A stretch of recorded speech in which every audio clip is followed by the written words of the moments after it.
Laurent, ça fait 1 an que tu écris un livre personnel, tu dis même mon premier livre. Mon premier vrai livre. Mon premier vrai livre. Je ne crois pas que tu aies écrit des faux livres avant, mais enfin c'est une autre question. Laurent, pourquoi tu écris? Pourquoi on écrit? Oui. D'abord, pourquoi le vrai livre, pas le faux livre? C'est parce que c'est la première fois où j'ose parler vraiment de moi et de ma famille, c'est-à-dire d'utiliser vraiment le jeu. C'est quand même la moindre des choses pour un écrivain. Mais on se l'interdit parfois longtemps. Et comme j'ai beaucoup écrit sur l'art, c'était un point de vue qui était plus distancié, puisque je parlais surtout de l'œuvre d'autres gens que moi-même, et donc de la vie de créateurs qui n'étaient pas moi.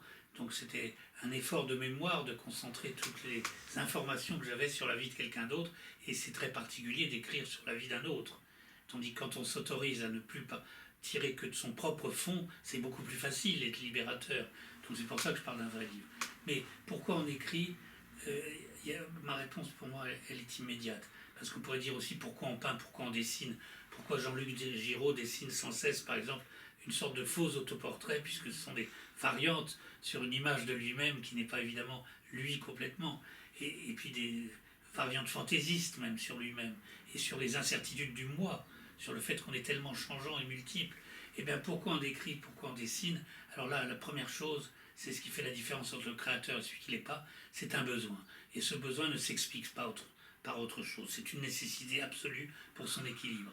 Un vrai écrivain qui n'écrit pas se sent mal longtemps loin de sa table de travail. Le dessinateur qui ne dessine pas machinalement au restaurant, sa main se met à dessiner sur la nappe en papier. Je veux dire, c'est quelque chose qui est du buffet, appeler ça une manie. C'est une manie. Moi, j'ai toujours, depuis mon âge de 14 ans, un bout de papier à côté de moi, le jour ou la nuit, pour noter une pensée fugitive, ce que j'appelle les pensées de réveil, ou les pensées sous la douche, ou les pensées au cabinet. Parce que c'est une phrase qui d'un seul coup vous traverse et vous dit ah ça c'est pas mal, il ne faut pas la perdre. Et donc on chope au vol comme un oiseau une phrase qui est intéressante ou un groupe de mots qu'on veut sauver. Et ça, il faut avoir évidemment le goût du dessin ou le goût de l'écriture pour être comme ça. Tout le monde ne l'est pas.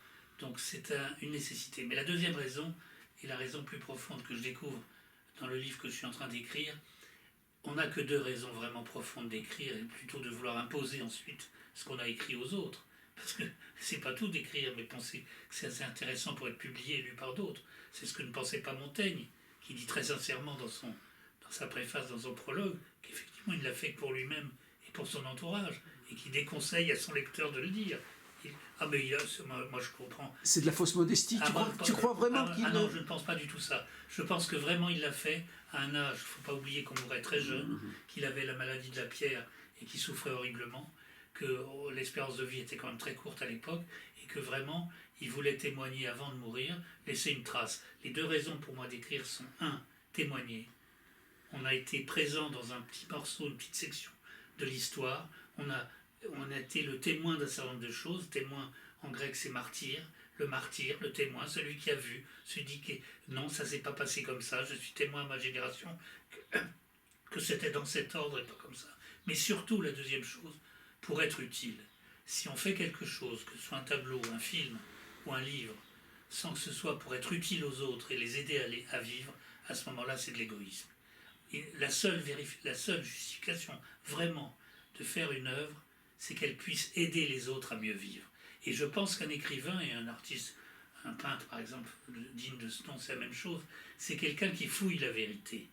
En fait, il ne s'agit pas de copier uniquement la nature, comme on disait de la peinture, c'est essayer de mieux comprendre le monde pour soi-même déjà, et donc sans arrêt fouiller derrière l'apparence des choses. Et dans la mesure où on fait ça, on est le meilleur de tous les psychanalystes pour ses lecteurs.